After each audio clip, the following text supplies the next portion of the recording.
Pratique du yoga et de la méditation. Pauline Ségala, Créadoc. Donc voilà, tu t'allonges, tu fermes les yeux, c'est possible.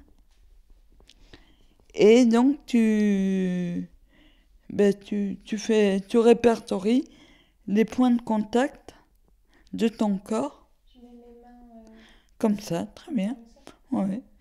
Comme tu veux, ou la paume tournée, comme tu le sens.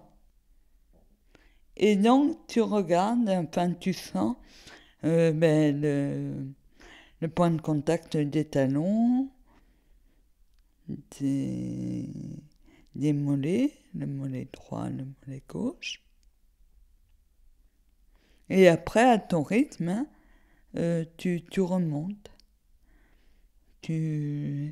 Le creux des genoux, mais ne cherche pas, hein, ne cherche pas à modifier. Hein. C'est juste une prise de conscience. Il ne faut pas que tu cherches à modifier. Tu observes le bas du dos. Est-ce que le bas du dos touche le sol ou pas? Et tu remontes en respirant.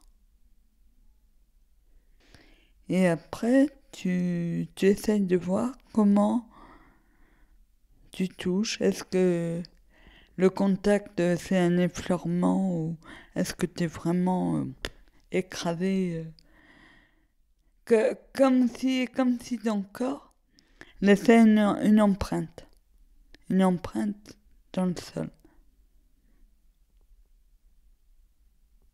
Et après, pareil, tu respires tranquillement. Toujours pareil, l'air qui rentre par les narines, qui passe dans les poumons, qui gonfle le ventre, et tranquillement qui repart par le chemin inverse.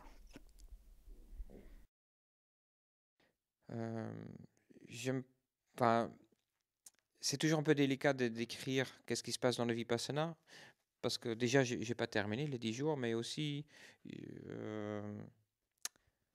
comment dire, c'est comme comment tu vas décrire comment faire l'amour à quelqu'un qui n'a jamais vu une fille un garçon qui n'a jamais vu de fille. Hein, si on en parle, ça va lui faire quelques idées dans la tête qui correspondent assez peu à la réalité. Donc, si on prend ça en compte, je veux bien en parler, mais c'est clair que l'idée qu'on se fait est assez loin de la réalité telle qu'on le vit. En tout cas, on arrive dans l'après-midi. Ils nous fournissent, on met tous nos affaires personnelles dans le petit sac, le téléphone portable, hein, pas de contact avec le monde extérieur non plus. Et donc on peut encore parler, il n'y a pas de souci. Après, on mange et on va se coucher après. Et le lendemain, on va dans la salle de méditation. Les filles sont d'un côté, les garçons de l'autre. Tu t'assois avec autant de coussins que tu veux, tu te mets à l'aise. Et on essaie d'observer dans le présent donc la respiration telle qu'elle passe à travers ton nez. Il passe à la respiration naturelle à travers ton nez. Donc voilà, il te dit, mais tu observes ta respiration naturelle et il te lâche comme ça. Pendant 1 heure, tu essaies de l'observer. Et donc, du coup, mon mental, il s'échappe au bout de 5 secondes. Il va réfléchir à, tiens, j'ai mal au dos, ou tiens, les gars devant moi, qu'est-ce qu'il est grand. Tiens, le plafond, je me demande bien avec quoi s'isoler. Et après, et chaque fois donc, que tu réalises que tu es ailleurs, dans des pensées, tu reviens aux respirations. Donc, tout le temps, on revient sur ce même point. Donc, on va de nouveau ressentir qu'est-ce que je sens dans mon nez. Et au début, c'est quasiment impossible de faire plus que 10-15 secondes. Mais au fur et à mesure des journées qui passent, on arrive à le faire sur des durées de plus en plus longues. Alors, je vais te montrer cette posture qu'on appelle la posture de la table à 2 pieds, en continuité de ce que je t'ai dit tout à l'heure sur les appuis. Donc, tu vois, je suis allongée sur le dos, les pieds sur les jambes repliées, pieds au sol. ce qui montre qu'il faut prendre conscience des appuis et des pieds, du dos, des bras et de la tête. Parce que en fait, je vais monter le bassin sur l'inspire et redescendre le bassin sur l'expire. Bon, comme ça a l'air simple. Non. Mais en fait, pour qu'elle soit entre guillemets réussie, enfin, pour pouvoir prendre la posture, il faut justement que nos appuis, surtout l'appui des pieds, soit est très important. Parce qu'en fait, on ne monte pas le bassin en creusant le dos, mais en poussant sur les pieds. C'est la poussée sur les pieds qui permet la montée du bassin. La poussée sur les pieds et le haut du dos et la tête. Ok? Donc je vais te montrer.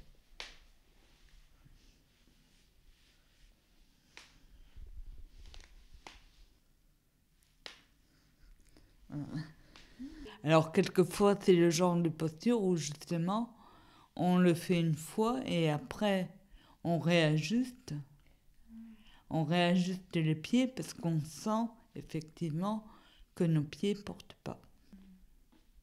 Et là, du coup, le matin, tu fais 2-3 postures ou plus? Alors le matin, je fais 5 ou 6 postures. Mes pratiques durent 20-25 minutes. J'ai jamais réussi de faire ça 1 heure de suite. Hein. Je sais pas si c'est possible d'apprendre ça en si peu de temps. Mais le mental, quelqu'un m'a expliqué ça récemment. Le mental, c'est un peu comme le cheval devant le carrosse. Je sais pas si tu connais cette histoire, mais il y a le mental, c'est donc le cheval. Il y a le cocher, c'est notre partie de nous. Il y a le carrosse, c'est notre corps.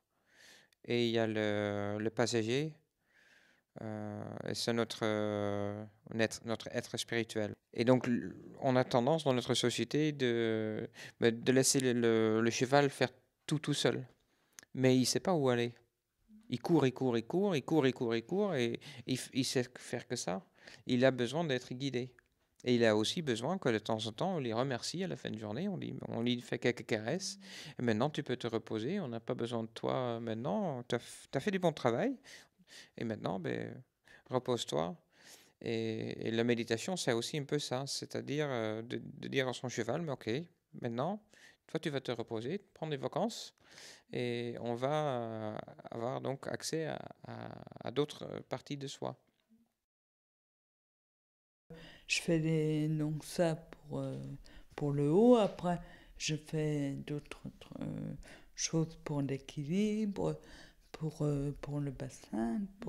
Alors, si tu veux, en yoga, on travaille pour quelqu'un qui a besoin de confiance en soi, qui a besoin d'affronter et puis d'être bien ancré. On travaillera beaucoup l'ouverture. Pour quelqu'un d'un peu énervé, par contre, on travaillera plus sur les fermetures. Oui, il y a tout un... Ah oui, c'est complexe. C'est ça qui diffère, si tu veux, de la gym, quoi. Ça va au-delà de la posture. Alors, on est toujours en train de séparer les choses, nous, pour les nommer, pour les identifier. Mais l'autre partie du cerveau, elle fait pas ça. Pour elle, tout est un. C'est comme pour certains qui prennent du drogue ou dans des états qu'on peut aussi vivre dans la méditation, tout est un. Et c'est facile à lire, hein, tout est un dans un livre, tout est un. Oui, bon, c'est beau, mais comme on est toujours géré que par cette partie mentale qui prend toujours le dessus de tout, qui prend toute la place, on ne vit pas dans notre vie quotidienne que tout est un et tout est bien, tout est juste comme ça. Et quand on arrive à le vivre petit à petit, voilà, on constate que quand on change nos antennes, si je peux dire comme ça, on peut constater que oui, tout a toujours été bien, tout sera toujours bien, même dans les pires des catastrophes. Si on a accès à cette partie-là de notre perception, on n'est pas dans nos angoisses et compagnie, quoi. C'est comme si tu te rends compte que tu baignais dans l'eau, quoi. Mais que l'eau, elle te traverse, c'est pas un truc d'extérieur, elle est là, quoi, et on en fait partie. Pratique du yoga et de la méditation par Pauline Ségala, octobre 2011, Créadoc,